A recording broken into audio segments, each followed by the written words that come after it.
Muy buenos días, tengan todos, ¿cómo están?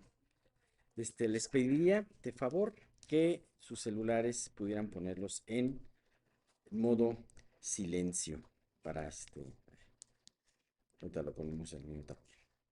En modo silencio para mientras es esta reunión. Ok, pues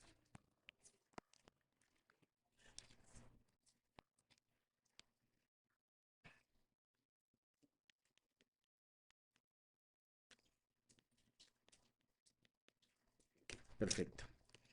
Bien, pues vamos a comenzar con una oración para poder empezar el estudio. Dios, te damos muchísimas gracias porque podemos estar aquí, Padre nuestro. Te damos muchas gracias porque tú eres el Rey de Reyes, Señor y Señores, Señor de Señores. Gracias, Padre, porque este, tú, tú nos traes domingo a domingo, nos das la gracia para poder llegar y permites, Padre mío, que podamos atender este estudio tan importante. Señor, también te queremos dar gracias porque tú has prosperado la salud de Miguel. En todo este tiempo, Dios, tú lo has guardado y has permitido, Señor, que ahora esté Él con nosotros. Te queremos pedir que Él pueda seguir prosperando en su salud, sintiéndose cada vez más fuerte, mejor.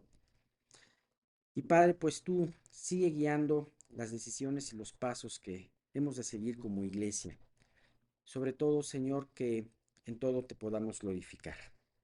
Gracias también, Dios, por esta porción de tu palabra que son los salmos y muy especialmente por este Salmo 119, que tú lo has dejado como un testimonio de la importancia que tú quieres que le demos a tu palabra. Te queremos pedir que nuestros oídos estén atentos a lo que escuchemos el día de hoy y que nuestros corazones estén dispuestos a recibir y aplicar, no con nuestra fuerza, sino con la fuerza de tu espíritu en nuestras vidas. Te queremos pedir asimismo por los que no han llegado, que puedas tú acelerar sus pasos, que puedan venir pronto y que puedan estar pronto con nosotros. Y todo te lo pedimos en el nombre de tu Hijo Jesús. Amén. Bien, pues nos quedamos en esta sexta sección, casi a la mitad del Salmo, casi a la mitad. Eh, y, y hablábamos precisamente en el inicio del mismo de, de la letra Bau, que hablábamos que era, inclusive enseñaba que parecía un clavo, ¿no? La letra Bau, que es la letra con la cual empiezan los versículos de esta sexta sección. Y hablábamos que hablaba de unión, hablaba de vínculo, y cómo especialmente en esta sección habla de establecer un vínculo con la palabra. El salmista tenía un vínculo. Recordemos un poquito qué es lo que nos dice esta sección, aunque vamos a ver solamente la mitad. Este, hablábamos de que el salmista eh, anhelaba que su palabra que viniera a él, la misericordia de Dios, la, la salvación conforme a su dicho. Estaba él precisamente clamándole a Dios, no quites de mi boca en ningún momento esta palabra de verdad. O sea, como diciendo, clávala en mí, adhiéreme a ella, ¿no?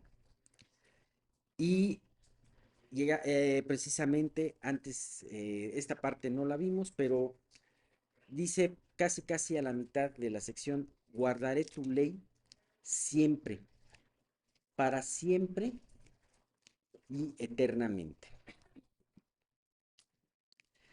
Es precisamente en esta mitad del, del Salmo, en donde dice, guardaré tu ley siempre, para siempre y eternamente, es donde el salmista pronuncia un voto muy importante en su vida. Dice, voy a guardar. Él se compromete a guardar su palabra siempre. bajo cualquier circunstancia, quiera, tenga ganas de hacerlo o no tenga ganas de hacerlo, esté desanimado o no esté desanimado, siempre va a acudir a la palabra de Dios, ¿no? Y y aquí se declara como si fuera este hombre, me recuerda mucho como si fuera este hombre de la parábola de Jesús que dio acerca de la persona que estando en un campo halló un gran tesoro. Y entonces, terminando ese tesoro, o sea, viendo este tesoro, salió y vendió todo lo que tenía para poder adquirir este tesoro. Es esta misma necesidad de ver en la palabra de Dios este gran tesoro que Dios nos ha dejado, de que viene este voto. Ajá. No fue un voto que el salmista dijera como para hacer méritos con Dios o para querer obtener algo de Dios. Hemos visto que varios ejemplos puedes encontrar en la palabra de personas que hicieron un voto a Dios para que Dios les contestara una oración. Pero especialmente este voto de la palabra era por la palabra misma, porque se había dado cuenta el salmista que la palabra era necesaria para su vida. Eh, ¿Sentimos esa misma necesidad? Esa es la pregunta que el salmista expresó. Él comprendió, él lo pudo hacer porque precisamente comprendió la necesidad y la urgencia que tenía su vida de la palabra de Dios. Sin duda alguna, eso es algo que Dios quiere implantar en nosotros, enseñarnos la necesidad de seguirle a través de su palabra. Hemos visto que desgraciadamente muchas veces se menosprecia y muchas veces podemos nosotros menospreciar la palabra de Dios. Pero eh, Dios quiere enseñarnos que es muy importante. Nosotros no necesitaríamos, no necesitamos, o sea, podemos hacer o sea, este salmista dijo, voy a hacerlo, porque él sentía la necesidad. Y es más, te podría decir lo siguiente, ni si, teniendo la necesidad, ni siquiera necesitaría hacer un voto, como diciendo, tú y yo no necesitamos hacer un voto para comer, ¿no? Necesitamos hacer un voto para dejar de comer a veces, ¿no? Pero, pero no para comer, porque vemos que la comida y el alimento es necesario en nuestras vidas, ¿no? De la misma manera, este alimento espiritual es importante, necesario. Pasamos a la segunda parte, pasamos a la parte del 45 al 48, en donde se nos habla también de estas bendiciones de poder querer guardar la palabra en tu vida. Empezando por el 45, dice, y andaré en libertad, porque busqué tus mandamientos. Hablaré de tus testimonios delante de los reyes y no me avergonzaré. Y me regocijaré en tus mandamientos, los cuales he amado. Alzaré asimismo mis manos a tus mandamientos que amé y meditaré en tus estatutos. Fíjate que aquí afirma algo el salmista muy importante. Eh, y es un concepto que en todo esto que hemos escuchado del Salmo, dice, habíamos escuchado el concepto de la palabra como guía, la palabra como lámpara, la palabra como protección, pero aquí estamos viendo la palabra como libertador. Andaré en libertad porque busqué tus mandamientos. Definitivamente el salmista tenía esta convicción y lo dijo con toda seguridad. Si busco tus mandamientos, voy a ser libre. Se parece un poquito a lo que Jesús dijo, y conoceráis la verdad y la verdad os hará libres, ¿no? Veas cómo empata la palabra perfectamente. Ahora, hay que entender, y eso, digo, finalmente, quizás esto que vaya yo a aclarar, ya ustedes lo saben perfectamente, pero es muy importante qué es lo que debemos y qué es lo que no debemos entender de la libertad. Primeramente, ¿Qué no debemos entender de la libertad? Nunca debe de entenderse como aquella, entre comillas, facultad que la persona tiene para hacer lo que le plazca, o para pensar lo que quiera, o para, o para actuar como quiera o ir a donde quiera. Vemos muchos ejemplos en el mundo de personas que piensan y se dicen libres porque visten como quieran, pero a veces tú los ves vestir y dices, híjole, pues no me da la sensación de libertad. O afirmar lo que piensan o actuar como quieren. Yo soy libre para tomar lo que quiera, ¿no? Pero cuando están tomados, pues lo que menos parece es que sean libres, ¿no? Y dice, ahora, nunca se podría tener en esta condición, al mundo se le hace lo ideal, una condición como anarquista, ¿no? Pensar lo que quieras, actuar como quieras, ir a donde quieras. En principio eso no puede ser posible, porque aún, este, aún si fuera posible y pudieras tener todo el dinero del mundo para ir a donde quieras, hacer todo lo que quieras y no tener aparentemente ninguna consecuencia, siempre hay una atadura muy fuerte, y que es la atadura más fuerte y perniciosa que puede tener el hombre, que es el pecado. Y precisamente es esa, con respecto a esa atadura, la verdadera libertad a la cual hace referencia este versículo, el versículo 45. Bien, la libertad que habla este versículo está relacionada con la obediencia que tú tienes hacia la palabra de Dios. En cierta forma, aunque pueda sonar contradictorio, pero es una gran verdad. El que tú te sujetes o te amarres a la ley de Dios, o sea, estoy hablando a la palabra, a los estatutos, es lo que te da la verdadera libertad, que te libera de las terribles ataduras del pecado. Esto lo habla de alguna manera el libro de Romanos. Somos siervos de la justicia porque fuimos liberados de la servidumbre del pecado. ¿Pero qué prefieres ser? ¿Gozar la libertad que te da el ser siervo de la justicia? ¿O dejarte engañar por la supuesta libertad a la que te invita el pecado? Ese es algo que me llama mucho la atención. Cuando una persona no conoce esta verdad y tampoco conoce a Cristo, se jacta de una supuesta libertad. De hecho, muchas veces puede pensar que el Evangelio le quita esa libertad tan valiosa que supuestamente él tiene.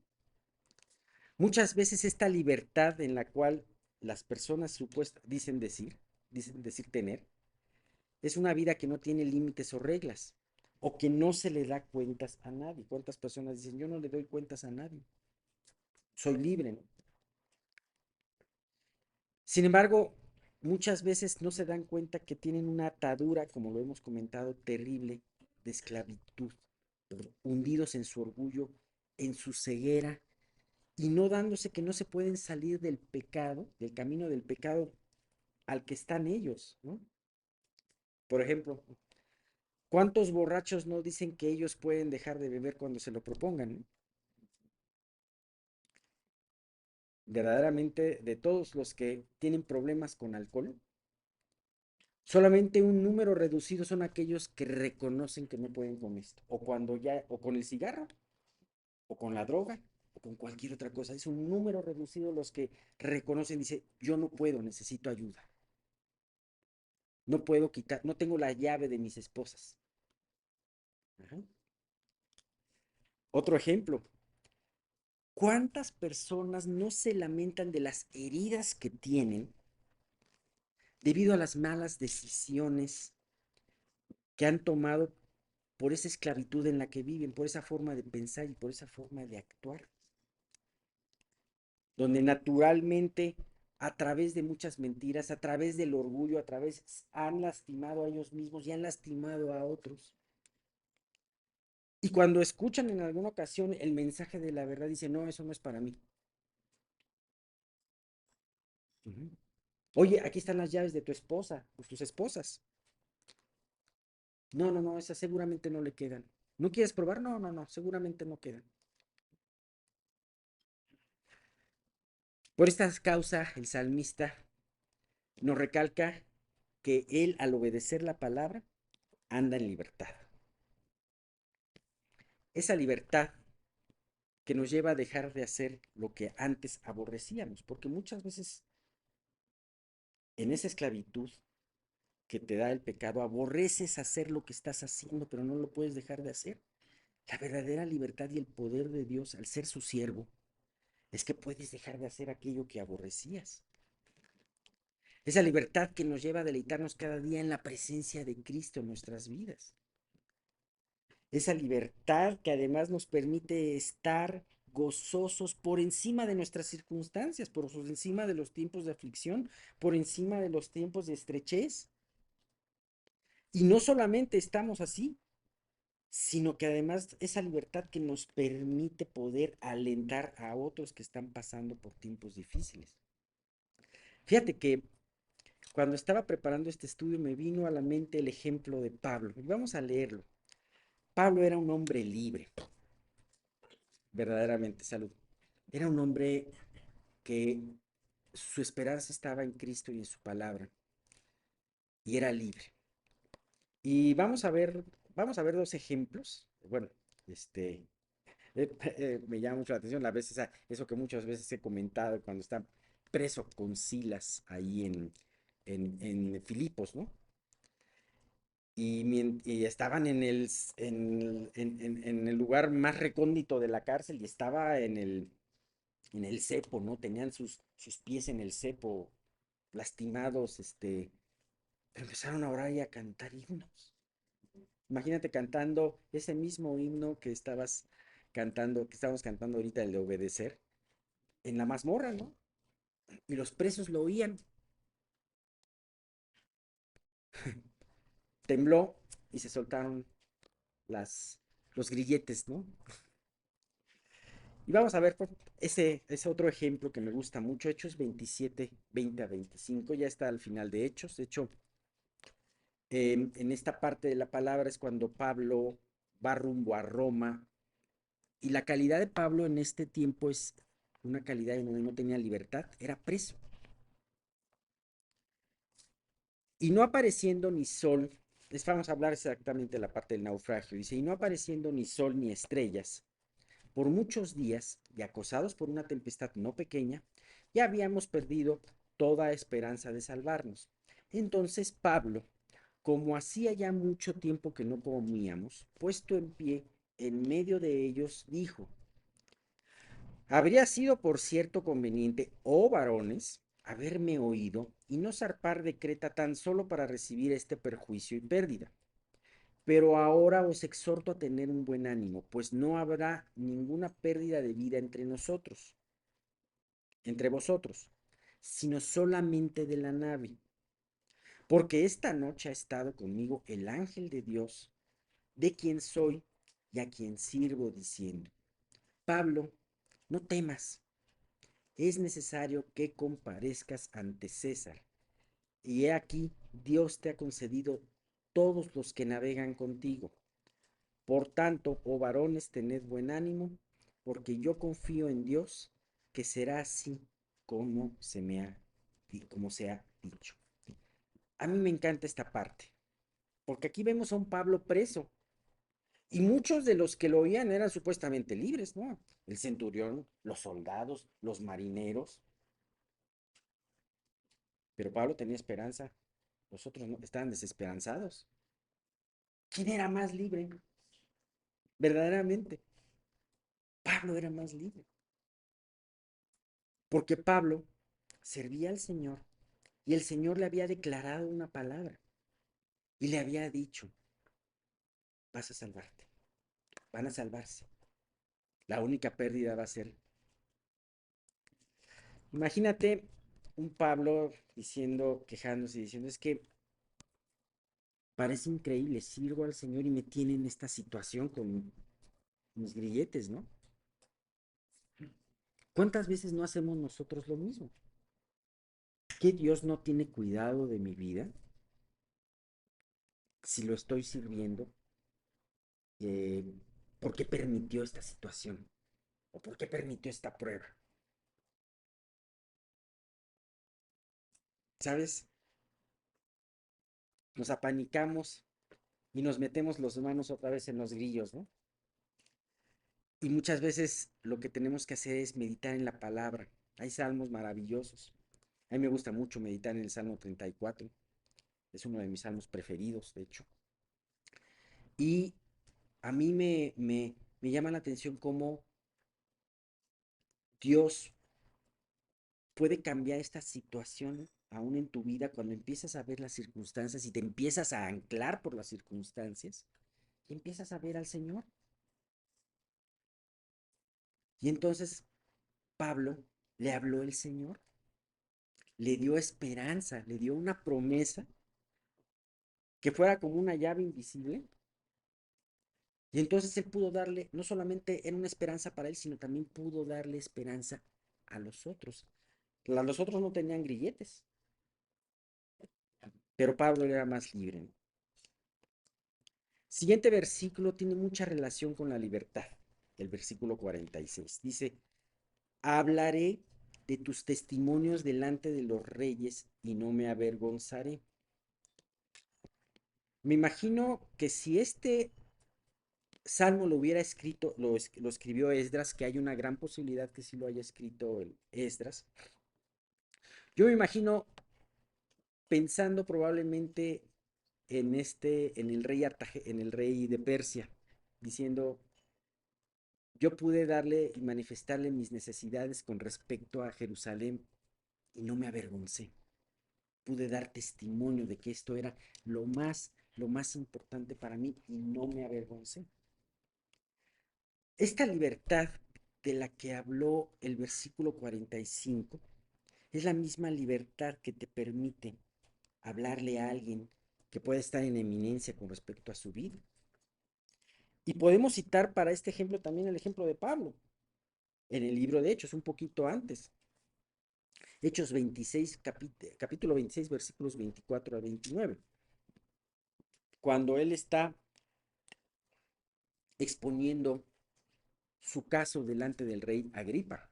Ustedes se acordarán que el rey Agripa lo quería escuchar a Pablo y llegaron con gran pompa, con gran festejo, ceremonia, ¿no? Pon en tu mente si has visto alguna ceremonia de coronación o de matrimonio de la realeza, ¿no? Ajá. Pues si no, baja Tasamos y cómprate la revista Hola, o bueno, quién sabe, no, mejor no te la compres. Pero, hay mucha, entonces imagínate a Agripa y Berenice entrando de esa manera, ¿no? Y pues te impacta ver a una persona y más, si tú eres un preso, claro que te impacta el hablar delante de un rey, pero Pablo, ¿qué decía? Pablo dio su testimonio y diciendo estas cosas en su defensa, Festo, que era otro principal, un gobernador, a gran voz dijo, estás loco, Pablo, las muchas letras te vuelven loco. ¿Ah? Pablo empezó a hablar de su esperanza en la resurrección.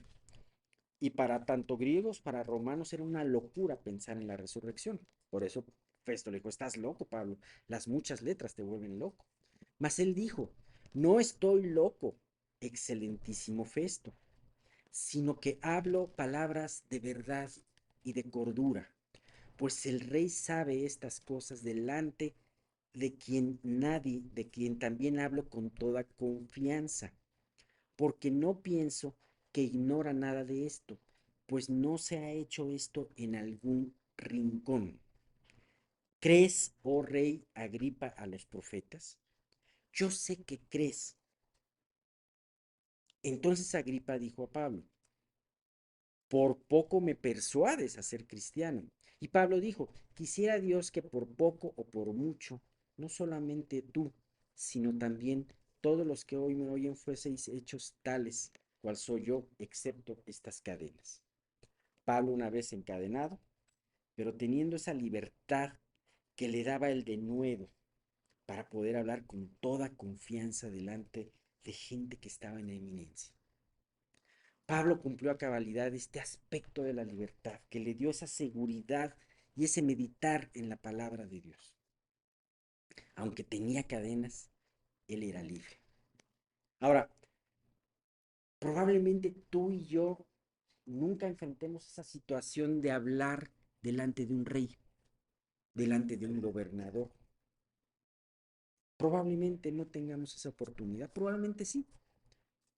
Sin embargo, alrededor nuestro pueden existir muchas personas que estén en eminencia, que tengan algún tipo de autoridad con respecto a ti, un jefe, un familiar muy respetado, alguien que tú tengas en un alto concepto como alguien que sepa mucho, que haya leído mucho, que haya estudiado mucho y que esté cerca de ti.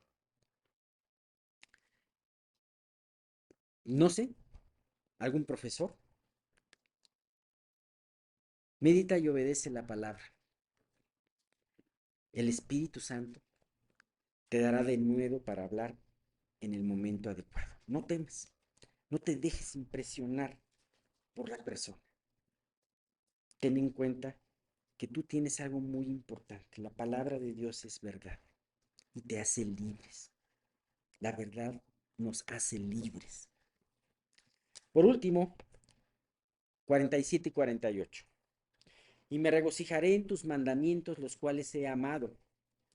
Alzaré asimismo mis manos a tus mandamientos que amé y meditaré en tus estatutos, en tus estatutos. Me encanta esta parte porque finalmente el salmista pasó del clamor de los primeros capítulos de clamar por la misericordia de Dios a la seguridad del regocijo que le da el meditar en la palabra de Dios.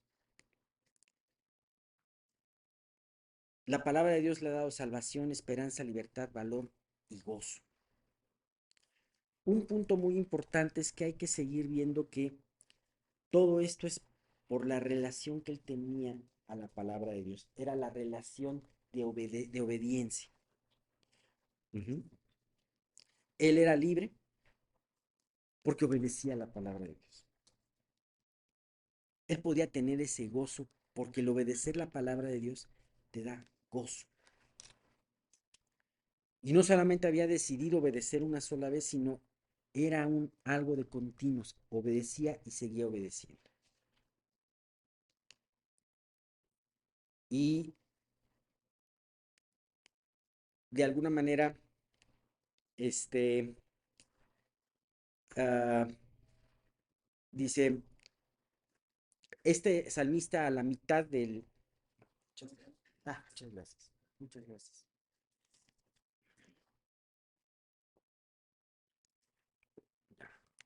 Este salmista a la mitad había hecho el voto de guardar la palabra en su vida. Ahora termina profundizando en este voto diciendo, no solamente la voy a guardar, sino me voy a gozar en ella, voy a meditar en ella y, y voy a amar. ¿Por qué? Porque la amo.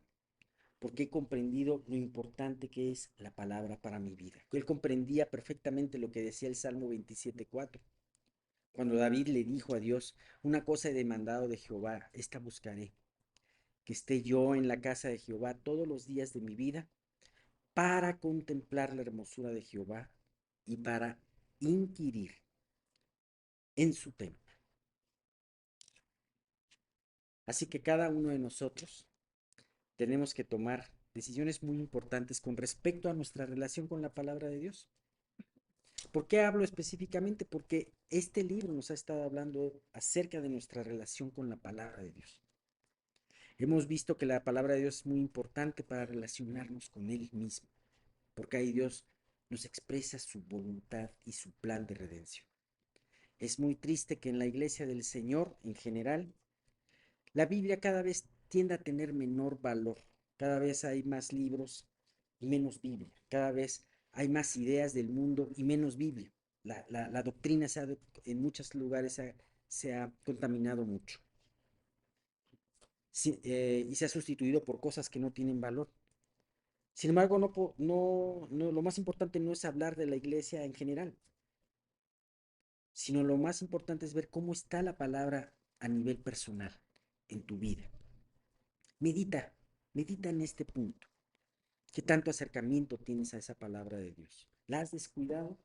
¿Está empezando a ganar otras cosas el tiempo a la palabra de Dios? Puede ser algo muy sutil. Te darás cuenta entonces que esta sección trae la exhortación que es muy indicada para cada uno de nosotros. Bien, con esto terminamos esta parte y continuamos con una nueva sección, la número 7, si Dios nos lo permite, el próximo domingo. Pues hoy vamos a ver un estudio muy importante porque yo creo que todos estamos viviendo épocas de prueba de una u otra forma. Y es muy importante comprender lo que Dios quiere de nosotros, qué espera, qué Él produce. Pero la parte más importante es saber que Él es santo, santo, santo. Y en la medida que nos acerquemos a Él en su santidad, más van a quedar al descubierto nuestros pecados, nuestras imperfecciones.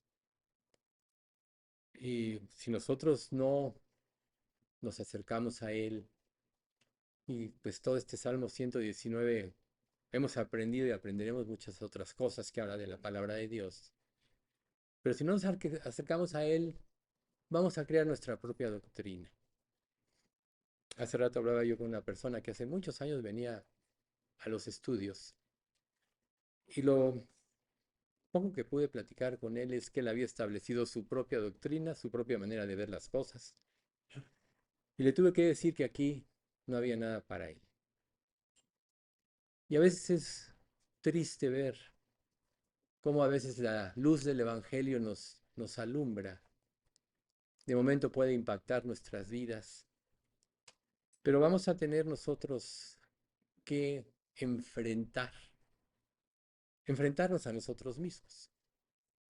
El versículo base de esta enseñanza es Santiago 1 del 2 al 4, que dice así: Amados hermanos, cuando tengan que enfrentar cualquier tipo de problemas, pruebas, considérenlo como un tiempo para alegrarse mucho, porque ustedes saben que siempre que se pone a prueba la fe, la constancia tiene oportunidad para desarrollarse.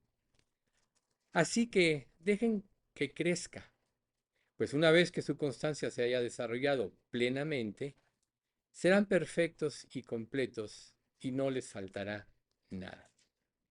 ¿Sí? Todos los creyentes seremos probados. Es parte del peregrinaje de nuestra vida en este mundo. Dios tiene muchas promesas, pero a través de las pruebas va a manifestarse las áreas débiles de nuestra vida. Todos en nuestra mente somos los héroes de la escena, así es la naturaleza humana. Tú eres el campeón, tú eres el más espiritual, tú dominas todas las cosas, eso es lo que hay en nuestra mente naturalmente. Pero esa manera de pensar nos aleja de Dios, porque la Biblia nos dice todo lo contrario. Eres pecador, estás destituido de la gloria de Dios, no te dejes guiar por las emociones, etcétera. Nosotros sabemos que este mundo tiene tres factores diseñados por el diablo que nos perturban y nos afectan. Uno de ellos, pues, es la violencia. Este mundo está lleno de violencia. Otro de ellos es los deseos de la autosatisfacción, los deseos de la carne, los deseos de los ojos y la vanagloria de la vida. Y el tercero, que quizás sea el más sutil, son las emociones. Cuando las emociones rigen nuestra mente, se nos nubla el discernimiento espiritual y somos incapaces de ver muchas cosas. Entonces Dios en su fidelidad y en su infinita sabiduría, Él tiene que traer pruebas a nuestra vida para manifestar nuestras áreas débiles, hacernos conscientes de ellas y en función de esto fortalecernos en el Señor. Cuando nosotros nos concentramos en los aspectos negativos de una prueba, porque si yo les dijera, ¿quién quiere ser probado? Todos diríamos, nadie quiere ser probado. Porque ¿qué afecta la prueba? Primero nuestro orgullo, ¿no? Nuestra suficiencia, entonces nuestra comodidad. Entonces nadie quiere ser probado. Pero, pues esto nos atemoriza y eso nos lleva muchas veces a paralizarnos. Recuerden, como dice un proverbio, las muchas presiones hacen entontecer al sabio. Y las pruebas generalmente están conformadas por presiones en nuestra vida de muchas formas. Pero si nosotros nos concentramos en la dirección que Dios nos da a través de sus promesas, a través de su palabra, esto nos va a sacar adelante porque nos va a dar esperanza. Ahora, nunca se nos olvide algo muy importante. Jesús es la palabra. Nos hablamos mucho de la palabra, pero la palabra de Dios es el retrato hablado de Jesucristo. Por eso es tan atacada. Por eso sentimos resistencia para leer la Biblia, para tener nuestros tiempos devocionales. A veces estamos con luchas de si leo o hago otra cosa, etcétera. Porque nuestra naturaleza se quiere complacer. En el capítulo 12, Hebreos 12:2, la versión 60 dice, eh, transformados por medio de la renovación de vuestro entendimiento para que comprobéis cuál sea la voluntad de Dios agradable y perfecta. Pero la traducción real no es así. La traducción al griego dice que con nuestra mente nosotros debemos dominar o debemos controlar, perdón, con la mente de Cristo, perdón, debemos controlar nuestra mente humana. Todos, al nacer de nuevo, Dios nos da la mente de Cristo. Más vosotros, 1 Corintios 2:14, más vosotros tenéis la mente de Cristo. Pero se nos queda esta mente, lo que la Biblia llama la carne, la naturaleza humana. El viejo hombre, recuerden, murió al momento de la conversión. Romanos 6:4, fue sepultado, pero tenemos esa naturaleza. Entonces Dios quiere que nosotros, a través de la consagración, a través de llenar nuestra palabra, nuestra mente de la palabra y obedecerla, podamos trascender de los pensamientos que batallan contra nuestra alma. Si no batallaran, no tendríamos luchas. O sea, ¿quién de nosotros no tiene luchas aquí? Todos. Y estas luchas van a ser, la mala noticia es, mientras estemos en este cuerpo, toda nuestra vida. Entonces, obviamente, y se los digo como padres, Pat y yo, con nuestras hijas, pues nosotros las disciplinábamos. ¿Y ustedes creen que era agradable para nosotros hacerlo? No. Tanto el que es disciplinado como el que disciplina no le es agradable. Pero la Escritura dice que nos disciplina para que participemos de su santidad. Por tanto, como dice Santiago, tenemos que amar la disciplina. Entonces, cuando nosotros nos enfrentamos a una decisión importante, lo que tenemos que hacer es avanzar en fe. ¿Qué pasa si tú no tienes la palabra de Dios morando en tu corazón? Si rige tu vida las emociones, ¿van a dictar tus acciones las emociones? ¿O acaso no es una de las frases más solemnes que ahora se dicen en las películas y en la televisión? Haz lo que tu corazón te guía a hacer. Sigue los deseos de tu corazón. Y ya sabemos que la Biblia dice, engañoso es el corazón, más que todas las cosas y perverso. ¿Quién lo conocerá? Pero las emociones nos llevan a hacer lo que creemos que es mejor. Si el ser humano supiera realmente qué es lo que es mejor, ¿ustedes creen que hubiera caído Adán y Eva del Edén? ¿Ustedes creen que hubiera sido necesario venir un Salvador? ¿Ustedes creen que nos hubiera regenerado Dios dándonos un nuevo corazón, la mente de Cristo, dándonos una relación con Él y dándonos su Espíritu Santo, estamos incompletos sin Dios. Entonces, si nosotros sacamos a Dios de la ecuación de nuestra vida, estamos extraviados. Entonces, una de las cosas muy importantes para tener esta buena relación es tener una limpia conciencia. Una persona tiene libertad de relacionarse con Dios si tiene una limpia conciencia. Si no tiene una limpia conciencia, no puede ir a la presencia de Dios. Acuérdense cuando Dios se manifiesta en el monte Ebal, que le dicen a Moisés, ya no nos hables tú, porque sentimos que morimos. Eso es el efecto de la palabra. Mejor que Dios te diga a ti, tú dinos a nosotros. Y Moisés les dice, profeta como yo, Dios le levantará a él oír. Pero, ¿qué pasó cuando vino ese profeta? Tampoco lo quisieron escuchar. Nosotros traemos esto en el corazón. No queremos ser enfrentados, no queremos ser confrontados, no queremos tener problemas, queremos estar bien con todo el mundo naturalmente. Sin embargo, cuando nosotros nos vemos a nosotros mismos como realmente somos a la luz de la palabra, sucede que la palabra nos lleva a lo que dice Santiago 4, del 8 en adelante. Acercaos a Dios y Él se acercará a vosotros. Pecadores, limpiad las manos, y vosotros, los de doble ánimo, purificad vuestros corazones. Afligíos y lamentad y llorad. Vuestra risa se convierte en lloro y vuestro gozo en tristeza. Humillaos delante del Señor y Él os exaltará. Ese es el efecto de una relación correcta.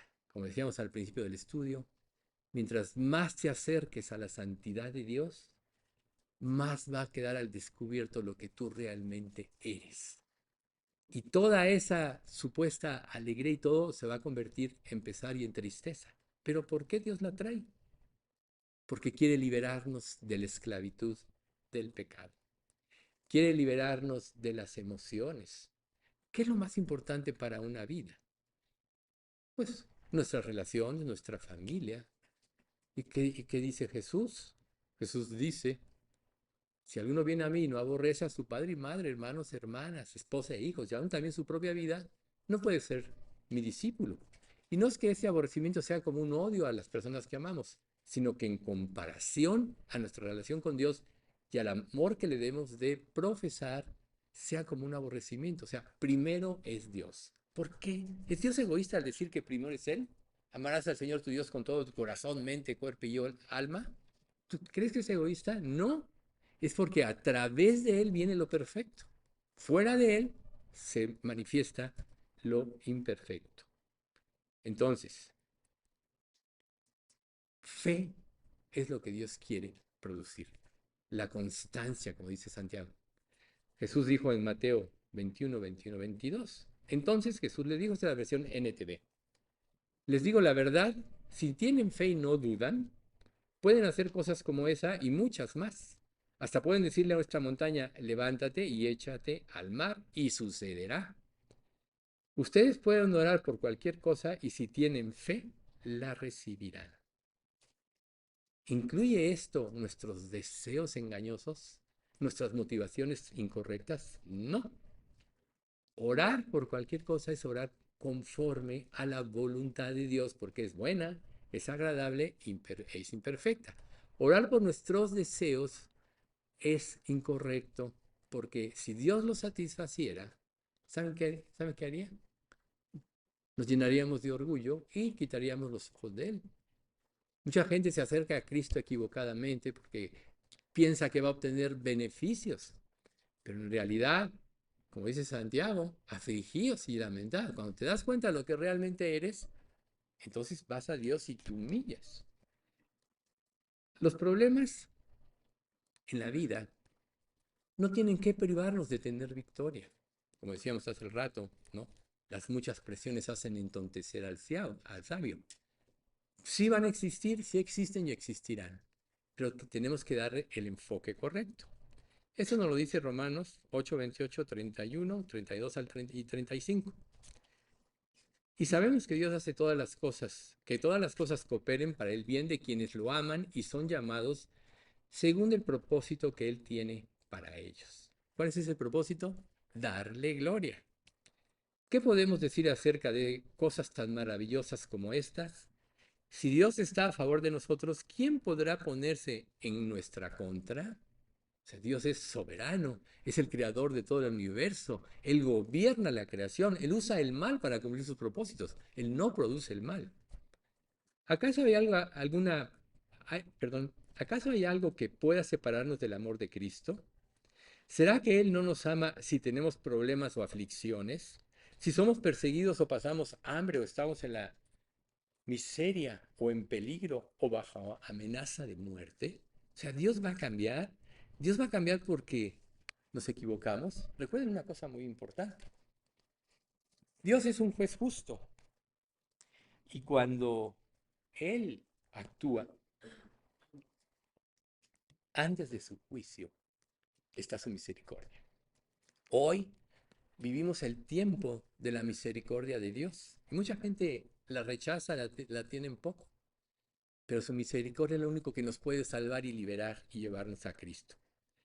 Entonces, cuando Santiago dice, en caso de que, no dice en caso de que, sino cuando tengan que enfrentar problemas, seguramente sabe que los tendremos. Todos lo sabemos los que estamos aquí. Siempre uno piensa, ay, ya descanso de este y viene otro, y luego otro, y se suma uno y otro. Pero ¿saben qué? Aquí no debemos de ver los problemas, sino el trabajo de Dios en nuestra vida. Por eso es un tiempo para alegrarse, porque a través de eso Dios está quitando las escorias de nuestra vida. Está quitando los estorbos que nos impiden relacionarnos con Él. El otro domingo les voy a dar el estudio de la idolatría, que habla de todos estos estorbos. Pero ahorita es importante enfatizar que nosotros no podemos tener una relación limpia con Dios, una relación donde crezca prospere nuestra alma, si no quitamos los posibles impedimentos. Muchos de ellos a lo mejor nos es fácil. Esos no son verdaderos impedimentos. Los verdaderos impedimentos son las que te cuesta trabajo dejar. Son los que propician que no obedezcas a Dios. Son los que te llevan a rebelarte contra Dios. Este tipo de impedimentos. Entonces, si Santiago dice que tenemos que considerarlo como un tiempo para alegrarnos, es porque si nosotros volteamos a ver a Jesús, sabemos que después de una prueba estaremos más cerca de Él. Si nosotros fingimos en las dificultades que estamos bien, si fingimos en las dificultades que tenemos armonía y no es cierto, somos hipócritas. Hay muchas personas que no entienden la esencia de todo esto. Dios quiere corazones puros, sencillos, honestos, que tengan como un interés glorificarle. Si esto no sucede, entonces quiere decir que no vamos a aprender. El aprendizaje viene a través de, en nuestras dificultades, someternos a Dios, ir a Él, hallar el consuelo, no como el de esta vida. Esta vida te promete todo, pero son falsas promesas. Todo lo que este mundo te dice que vas a obtener si conquistas el mundo es felicidad. Y tristemente vemos que pasa lo contrario. Mientras más la gente se materializa, más vacía está. Nosotros tenemos muchos ejemplos en la actualidad. Hay personas inmensamente ricas que 10 generaciones o 100 no tendrían que trabajar nunca y vivir una vida de lujos, una vida de un placer. ¿Por qué una persona que ya lo tiene todo sigue trabajando y sigue y sigue y sigue? Porque tiene un vacío que es del tamaño de Cristo. Cuando tú en tu vida empiezas a sentir que necesitas muchas cosas, está evidenciando que Cristo no está llenando tu vida. Porque cuando Cristo llena tu vida, tú no tienes necesidad de nada. Porque sabes que Dios sabe lo que verdaderamente necesitas y te lo va a dar. No lo que tú piensas que necesitas. Muchas veces decimos, me hace falta esto, me hace falta otro. Y vamos a ello y se empeoran las cosas. Y digo, pues, ¿qué? ¿Qué no necesitaba esto? Bueno, entonces, si nosotros no consideramos que las dificultades nos van a llevar a una situación de aprendizaje, no vamos a crecer. Nosotros podemos aprender de las pruebas en nosotros, de las pruebas en los demás. Tenemos que estar siempre con una mente analítica, pero no que emita juicios, porque el juicio se lo dio Dios a Jesús. No juzgáis para que no seáis juzgados, porque en lo que juzgáis te condenas a ti mismo, pues tú que juzgas haces lo mismo. Eso dice la Biblia. Entonces, cuando nosotros juzgamos, solo estamos proyectando que juzgamos al otro lo que no podemos ver en nosotros. No es así. O sea, el verdadero juicio es encauzar nuestras vidas, aprender a encauzarlas a Cristo y ayudar a las personas a ir a Cristo. Entonces, en Romanos 5, del 3 al 5, dice, también nos alegramos al enfrentar pruebas y dificultades porque sabemos que nos ayudan a desarrollar resistencia. Fíjate. Y la resistencia desarrolla firmeza de carácter. Y el carácter fortalece nuestra esperanza segura de salvación. Y esa esperanza no acabará en desilusión, pues sabemos con cuánta ternura nos ama Dios, porque nos ha dado el Espíritu Santo para llenar nuestro corazón con su amor. Lo único que tú necesitas es ser lleno del Espíritu Santo. ¿Acaso Dios no promete que si buscas primero el reino de Dios y su justicia, todo lo demás te vendrá por añadidura? Él lo promete. Sin embargo, no podemos decir que no nos preocupamos cuando estamos teniendo carencias, cuando vemos el porvenir, cuando vemos nosotros que el mundo se viene abajo, que se está destruyendo, que va a haber crisis, falta de alimentos. Pues mediten la palabra. Cuando Dios juzgó a Faraón y a los dioses de Egipto, Israel tenía una protección. Estaban en Gosén. Ahí no les cayó granizo, ahí no hubo tinieblas, ahí no hubo la muerte de los primogénitos si ellos obedecieran la voluntad de Dios, como embarrar la sangre en los marcos de las puertas, etc. Y Dios te puede tener en un lugar así. Quitar los ojos de Dios y ponerlo en las circunstancias te lleva a dudar de Dios. Dice Romanos 8, 24 y 25. Recibimos esa esperanza cuando fuimos salvos. Y entre paréntesis, si uno ya tiene algo, no necesita esperarlo. Pero si deseamos algo que todavía no tenemos, debemos esperar con paciencia y confianza. ¿Cómo?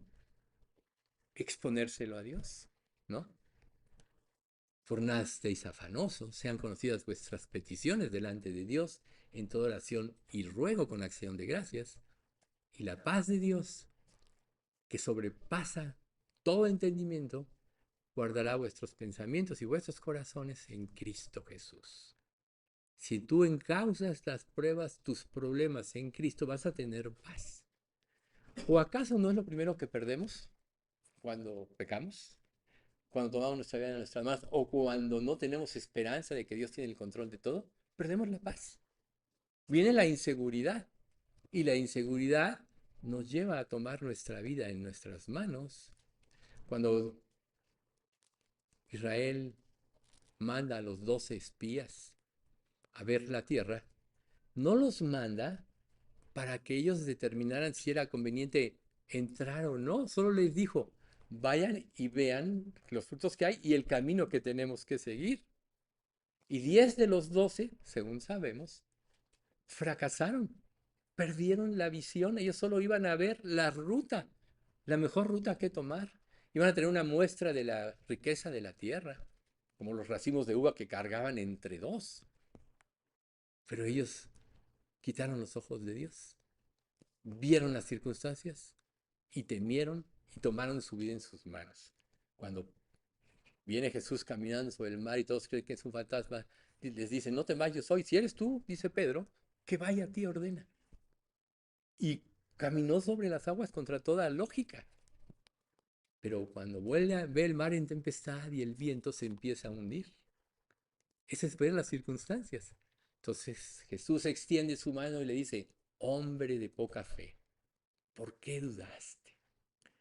Las pruebas son para fortalecer nuestra fe, para negarnos a nosotros mismos, para aprender a depender de Dios.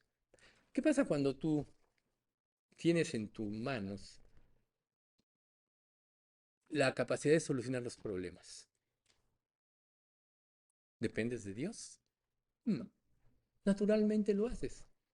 Tengo esto, tomo de ello y lo aplico. Por eso Santiago mismo dice que los ricos tienen que afligirse, que están podridos, porque confían en sus riquezas. Y a veces Dios nos tiene que llevar, quitarnos todo eso para que aprendamos a confiar en Él. Y ese es un acto de amor. Y muchas veces podemos sentirnos desprotegidos, pero cuando confiamos y vemos su poder, eso nos lleva a amarlo más, eso nos lleva a entregarlo, nos lleva a glorificarlo. Segunda de Corintios 6, del 3 al 7, dice, vivimos de tal manera que nadie tropezará a causa de nosotros, y nadie encontrará ninguna falta en nuestro ministerio. En todo lo que hacemos demostramos que somos verdaderos ministros de Dios. Con paciencia soportamos dificultades y privaciones y calamidades de toda índole. Fuimos golpeados, encarcelados, enfrentamos a turbas enfurecidas, trabajamos hasta quedar exhaustos, aguantamos noches sin dormir y pasamos hambre. Demostramos lo que somos por nuestra pureza, nuestro entendimiento, nuestra paciencia, nuestra bondad, por el Espíritu Santo que está dentro de nosotros y por nuestro amor sincero. Con fidelidad predicamos la verdad. El poder de Dios actúa en nosotros, usamos las armas de justicia con la mano derecha para atacar y con la izquierda para defender. Entonces aquí en el versículo 6 de 2 de Corintios 6, nos da la clave. Demostramos lo que somos por nuestra pureza, nuestro entendimiento, que significa discernimiento espiritual, que se da por hacer la voluntad de Dios, porque el Espíritu tiene libertad de actuar en tu vida y no hay obstáculos que le impidan esa libertad. Por nuestra paciencia, por nuestra bondad, por el Espíritu Santo que está dentro de nosotros y por nuestro amor sincero. ¿Amas sinceramente a Dios? Si lo amas de la manera que debe ser, debes saber que Él no te debe nada, pero tú lo debes todo. Cuando Él te salva, le debes todo. ¿Por qué osas reclamarle? ¿O por qué tratas de dirigirlo en lo que Él quiere en tu vida? Vamos a leer 2 de Pedro 1 del 3 al 9. Mediante su divino poder, Dios nos ha dado todo lo que necesitamos para llevar una vida de rectitud. Todo esto lo recibimos al llegar a conocer a aquel que nos llamó por medio de su maravillosa gloria y excelencia. Y debido a su gloria y excelencia nos ha dado grandes y preciosas promesas. Estas promesas hacen posible que ustedes participen de la naturaleza divina y escapen de la corrupción del mundo causada por los deseos humanos. Ahí está todo lo que estamos diciendo. En vista de todo eso, esfuércense al máximo por responder a las promesas de Dios, complementando su fe con una abundante provisión de excelencia moral. La excelencia moral con conocimiento, el conocimiento con control propio, el control propio con persistencia, la perseverancia con sumisión a Dios, la sumisión a Dios con afecto fraternal y el afecto fraternal con amor por todos. Cuanto más crezcan de esta manera, más productivos y útiles serán en el conocimiento de nuestro Señor Jesucristo. Pero los que no llegan a desarrollarse de esta forma son cortos de vista y ciegos, y olvida que fueron limpiados de sus pecados pasados. ¿Qué más claridad de la Escritura? ¿Sí? O sea, estas promesas hacen posible que ustedes participen de la naturaleza divina y escapen de la corrupción del mundo. Si tú en las pruebas ves las circunstancias, te vas a privar de ver el poder de Dios. Muchas de las pruebas son para que veas el poder de Dios, para que te enamores más de Cristo y ese amor, como dice 2 de Corintios, te constriña y te lleva a darlo todo por Él. Israel tuvo que pasar por este proceso de aprendizaje. Entonces, ya Dios les había dado la posesión de la tierra, volviendo al ejemplo de los 12 espías. Pero ¿qué pasó con sus dudas? Tuvieron que esperar 40 años, y no digo ellos, porque toda esa generación tuvo que morir. ¿Qué creen ustedes que representa a esa generación que salió de Egipto? Es como la transición de nosotros, ¿no? Ellos atravesaron el mar rojo, fueron bautizados y Dios los sacó una nueva vida. Y de repente no había agua, no había comida. Dios les da el maná, que era el alimento perfecto, pero querían carne. Cuando Dios se la da, mueren los más robustos. Pero su incredulidad los llevó a perecer en el desierto. Eso representa lo que Dios quiere que sepultemos de nuestra vida. Nosotros no vamos a poder entrar a la tierra prometida de sus promesas en esta vida si no destruimos al viejo hombre, a la antigua naturaleza. El viejo hombre ya murió cuando nos convertimos, a la antigua naturaleza. Si no te niegas de tus pensamientos engañosos que te llevan a pecar y a rebelarte contra Dios por hacer la voluntad de Dios. Tienes que amar hacer la voluntad de Dios. Tienes que amar a Jesús tanto que todo lo demás sea como basura. Entonces, reiterando, los espías no fueron a la tierra prometida para determinar si debían entrar o no. Solo era ver un camino. Pero cuando regresaron, 10 de ellos hicieron que todos dudaran y se rebelaran contra Dios. Tu falta de fe puede estar afectando a muchos otros. Para poder ser luz, Dios tiene que brillar en tu mente, el lucero de la mañana. Tiene que resplandecer en tu corazón. Y solo va a resplandecer si tú vives por lo que Él habla y predice y predica. Entonces, no dejemos que los obstáculos tomen el control de nuestra vida. Todos entramos en pánico en las pruebas. Todos. Todos pecamos. Siempre hay cosas que arreglar. Por eso Santiago 4:8. Afligíos y lamentad y llorad. Vuestra risa se convierte en lloro y vuestro gozo en tristeza, porque siempre habrá pecado que arreglar. Sin embargo, cuando pones los ojos en Jesús, sabes que eres un pecador, ¿a qué vas a apelar? A su misericordia. Por su misericordia no hemos sido consumidos. Hoy ya vamos a leer eso. Vamos al ejemplo de Abraham antes de esto. O sea, el Israel que salió de Egipto era la descendencia de Abraham, de Isaac y de Jacob. Y Dios le dijo, sacrifícame a tu hijo Isaac. Esos 3 días del lugar donde él estaba, a llegar al monte Moriah, donde iba a sacrificar a su hijo, representan nuestro trayecto en esta vida. ¿Se imaginan ustedes las luchas que Abraham experimentó en esos 3 días? Dios dijo que, o sea, primero Dios me dijo que no, que Dios me daría un hijo que heredaría todo. Porque le dice a Abraham a Dios, oye, me has dado todo, pero este siervo Eliezer va a heredar todo. No, tendrás un hijo que te heredará de Sara. Pero en ese trayecto, y si no, entonces le da Sara a Agar y viene Ismael. Todos estos conflictos del Medio Oriente son de Ismael, descendencia, y de Esaú, el otro hermano de Jacob, y de los descendientes de Setura. Ese es el Medio Oriente que está contra Israel y quiere hacerlo desaparecer.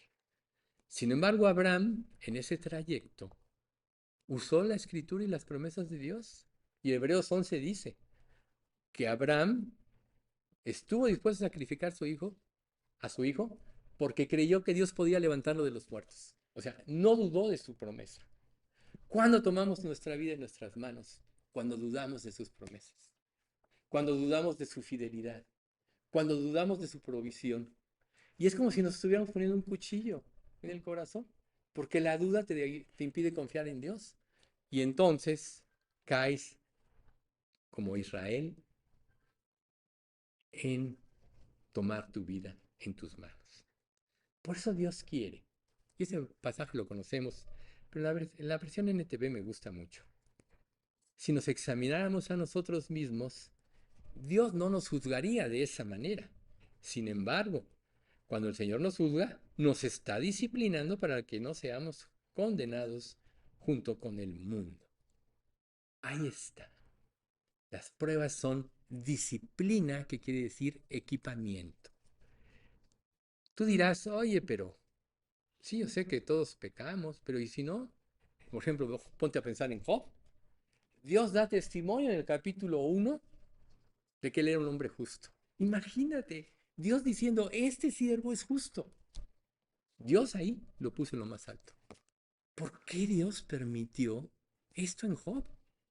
Qué malo Dios, podrías decir. Si él mismo está dando, bueno, hay tres formas o tres conceptos por los que nosotros tenemos problemas.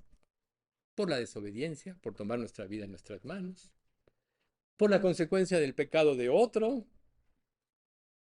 O sea, hoy vemos que muchos sufren por el pecado de otro, o el resultado de un desastre natural. O sea, puede tocar que en un desastre natural algunos justos se vayan, ¿no? Un terremoto o cosas así. Pero para nosotros el más importante es el primero, nuestra desobediencia. Entonces Él dice que nos examinemos. Cuando leas la palabra de Dios, si no entiendes qué te quiere decir Dios, vuelve a leer ese capítulo y vuélvelo a leer hasta que Dios te diga. Porque la palabra de Dios precisamente hace que se revele lo que realmente somos. La palabra es como un espejo, ¿no? Que alumbra en un lugar oscuro. Nos ilumina y nos hace ver la condición que realmente tenemos. Santiago 1:25 te lo dice, ¿no? Que dice, mas el que mira en la perfecta, atentamente en la perfecta ley, la de la libertad, y persevera en ella, no siendo oidor olvidadizo, sino hacedor de la obra, este será bienaventurado en todo lo que hace. Entonces, ver la perfecta ley es tratar de ver que el Espíritu te revele lo que tú eres. A veces podemos leer 10 capítulos, podemos leer y leer mucho más. Si tú pasas un capítulo y dices, a ver qué aprendí de aquí, muchas veces te puedes enterar que ni te acuerdas qué leíste. Eso pasa. Por eso es tan importante tener. O sea, este mundo te lleva a la prisa. Rápido. Esto, todo rápido, ¿no? Tú ves una película y de repente ya pasaron 10 años, ¿no? Y eso nos impide desarrollar la capacidad de esperar. Nos roba la capacidad de esperar. Cuando Dios te dice, espera en mí, ten paciencia. Y es precisamente lo que Dios quiere, que tengamos paciencia, que esperemos en Él, que podamos vernos a nosotros mismos como Él nos ve para arrepentirnos. Y Él tiene promesas. Por eso Él pide que le des tu corazón, ¿sí? O en la versión NTV, oh hijo mío, dame tu corazón, que tus ojos se deleiten en seguir mis caminos. ¿Te deleitas en seguir la Biblia o la lees por costumbre, por obligación o por un simple trámite de decir ya cumplí? Mi día de hoy ya cumplí. Yo creo que a todos nos ha pasado eso. Nadie puede decir que no. Esa es la naturaleza humana. Quiere imponerle sus términos a Dios, aún en esto. Pero ¿saben una cosa? Es mejor que no pase de un capítulo si no lo comprendes bien. Ve hasta que Dios te hable. ¿Cuáles son los mejores momentos? Los momentos donde no puedes ser estorbado. Puedes leer en la noche, ya estás cansado del día, sí, puedes leer, está bien. Pero el mejor momento es en la mañana. De mañana te buscaré, ¿no? Jesús, siendo muy de mañana, siendo aún muy oscuro, se levantó a orar. Busca primero el reino de Dios, busca esos tiempos. Ay, es que me tengo que ir muy temprano a trabajar. Bueno, 10 o 15 minutos antes no te roban mucho si buscas al Señor. Al contrario, cuando Dios ordena tu mente, te da la capacidad de ordenar tu vida y ordenar todo lo que está a tu alrededor. Si sales sin Dios, tu mente actúa naturalmente, va a ser impactada por las circunstancias, por ese jefe que no te soporta y te hace la vida imposible, por circunstancias que no dominan, tú quieres hacer esto, y luego te encuentras con las trabas del gobierno y todo eso pasa. Pero si nosotros hacemos la voluntad de Dios, tenemos paz para con Él. Si encomendamos nuestras causas, sabemos que Él tiene el control de todo y nos guiará por el camino correcto, si realmente queremos hacer su voluntad. Entonces eso dice Romanos 5:1. Justificados pues por la fe, tenemos paz para con Dios, por medio de nuestro Señor Jesucristo. Ahí está. Por eso es tan importante desarrollar la constancia en la fe, como el título del primer pasaje que vimos en este estudio. Porque la fe nos lleva a tener paz. O sea, ¿alguna vez se te encomendó alguna tarea que fue una carga para ti y luego te dijeron, no, ya no, o no, o tenías que entregar un trabajo en la escuela y no acabaste? No, no, a la semana entrante, hasta la semana entrante. Todos vivimos aspectos de ese tipo. ¿O sabías que ibas a enfrentar una situación muy difícil? En mi administración de inmuebles, cuando las cosas estaban más difíciles, yo tuve más de 1000 juicios. Más de 1000. Me llegaron a poner audiencias el 2 de enero. O sea, yo decía, ay, de vacaciones y ni nada, ¿no? Pero aprendí a reposar en Dios. Aprendí a no tomar partidos, sino por la justicia. Eso me permitió reconciliar a mucha gente y que no fueran tan arduos y desgastantes los juicios. Pero Dios estaba guiando las cosas.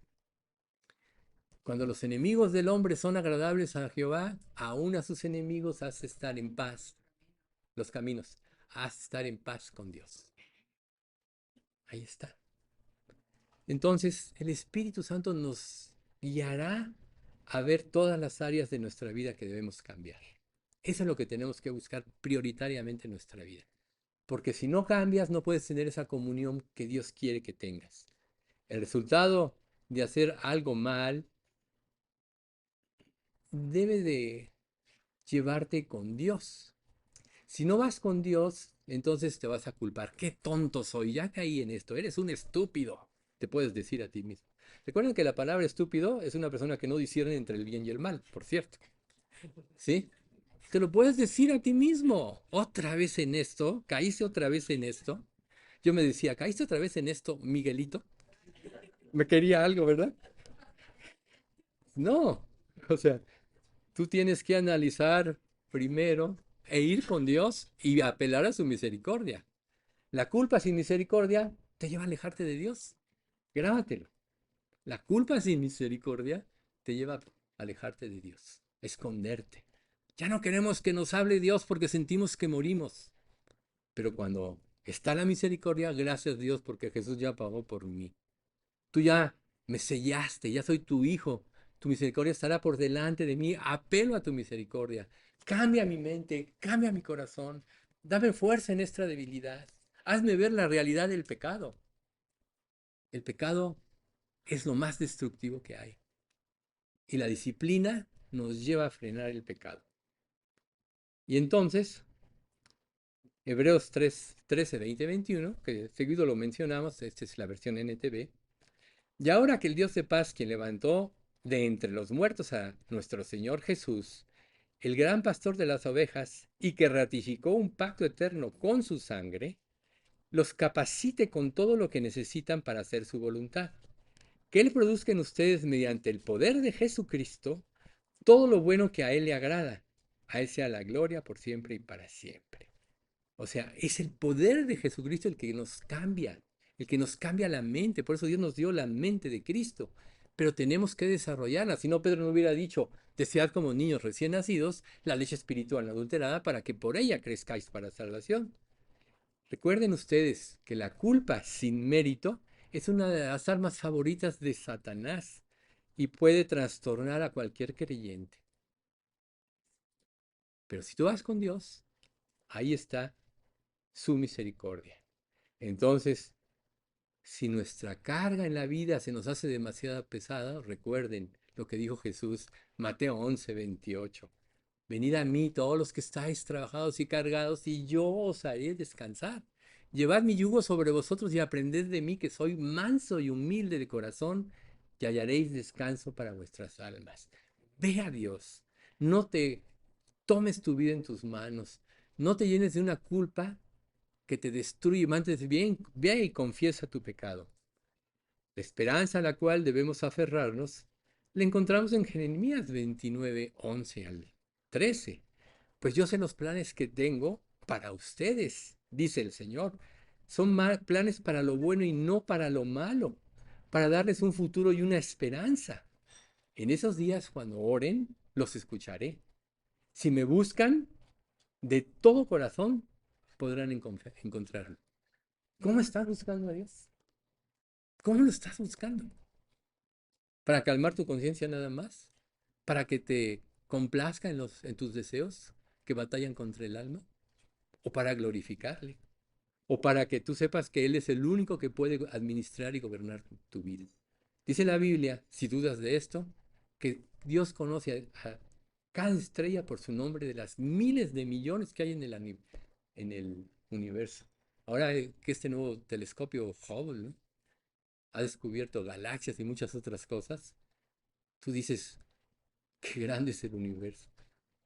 Estamos en la Vía Láctea nosotros y no alcanzamos a entender ni siquiera esto. Hay millones de constelaciones. La Vía Láctea es de las más chiquitas. Y Dios conoce a cada estrella por su nombre. Todos los cabellos de vuestra cabeza están contados. Una esperanza para personas como yo. Entonces, Isaías 66:2 dice, con mis manos hice el cielo, hice tanto el cielo como la tierra. Son míos, con todo lo que hay en ellos. Yo, el Señor, he hablado. Pero ahí viene la promesa. Bendeciré a los que tienen un corazón humilde y arrepentido, a los que tiemblan a mi palabra.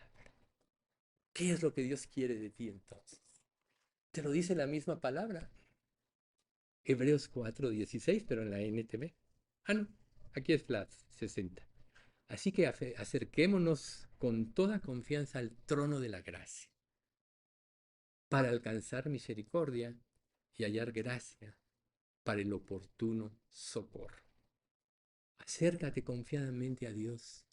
Él ya te demostró su amor en Cristo Jesús. Él ya no tiene nada contra ti. Ya te hizo hijo, coheredero con Cristo de todas las cosas. Seremos reyes y sacerdotes delante de Él. Él dice que Jehová, tú nos darás paz en Isaías, porque también hiciste en nosotros todas nuestras obras. Isaías 26. Él hizo en nosotros nuestras obras, son las que valen la pena. ¿Por qué seguir tus obras que te llevan a la destrucción, que te llevan al temor, que te roban la paz, que te roban la comunión con Dios, que te hacen perder la visión? La iglesia está aquí para glorificar a Dios, para dar un testimonio de ella al mundo. Y esto no va a suceder si no te llenas de Dios. Vamos a dar gracias. Padre mío, cuánto te agradecemos por estas breves promesas que hoy pudimos analizar de tu palabra. Sabemos que hay muchas más de ellas, porque todo en la palabra, desde el Antiguo Testamento y en el Nuevo, y aún en lo futuro, el Apocalipsis, todo apela a tu misericordia. Gracias, Padre, por haber tenido misericordia de nosotros y por habernos trasladado al reino de tu amado Hijo. Te rogamos también, Padre, que si alguien todavía no te ha entregado su vida y su corazón y escuchó hoy estas palabras, tú convéncelo con tu Espíritu Santo y dale ese arrepentimiento y la fe que salva, porque sabemos que es un don, nadie lo puede tener. Nosotros te damos gracias, Padre, porque como iglesia lo único que queremos hacer es tu voluntad y glorificarle y glorificarte. Así que te pedimos, Padre, que tú bendigas a nuestra iglesia, que la hagas crecer en amor unos por otros, en paciencia, en longanimidad, y que podamos ser un testimonio al mundo externo de lo que tú puedes hacer en una congregación que verdaderamente te ama y se entrega. Padre, te pedimos hoy especialmente por Marta Jiménez, la hermana de Carlos, en esta operación que le hicieron, que no se recupera, pues que tú la restablezcas. Te pedimos por las pruebas que todos estamos viviendo, como las que está viviendo Margarita. Y bueno, Señor, sabemos que la lista es interminable, pero gracias, Padre, por esas pruebas que nos purifican y nos limpian. Y lo que anhelamos es que tú formes a Cristo en nosotros. No queremos otra cosa. Como dijo Pablo en la segunda carta de Corintios, me propuse no saber otra cosa que a Jesucristo y a este crucificado. Que así esté en nuestra mente, que todo lo filtremos a través de tu plan para cada uno de nosotros, como en lo individual y como iglesia. Padre, bendice este hotel que nos recibe. Hemos hallado gracia con la mayoría de las personas. Tú sigue abriendo puertas, Padre, y quita a cualquier persona, Señor, que no venga con el deseo de servirte verdaderamente. Te pedimos esto en nombre de Cristo Jesús. Amén.